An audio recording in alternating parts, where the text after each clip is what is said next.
জীবন মানেই তো সংগ্রাম, নয় শুধু আলসেমি। কঠোর পরিশ্রমে গজবে সকল তিমির অগ্রাণী।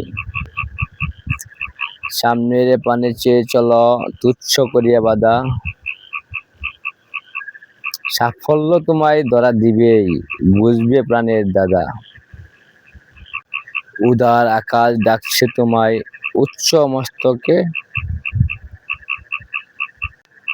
বীর দর্পে এগিয়ে চলো বিশ্বের আলোকে।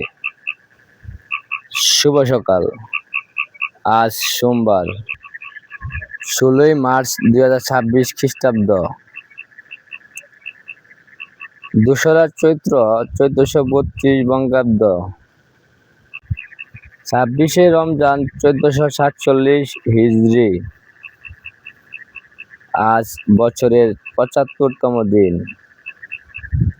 ঋতু পরিক্রমায় এখন চলছে বসন্তকাল। আজ জাতীয় টিকাদান দিবস। আজ যুক্তরাষ্ট্রের চতুর্থ রাষ্ট্রপতি জেমস ম্যাডিসনের শুভ জন্মদিন। শুভ হোক সারাদিন। ধন্যবাদ সবাইকে।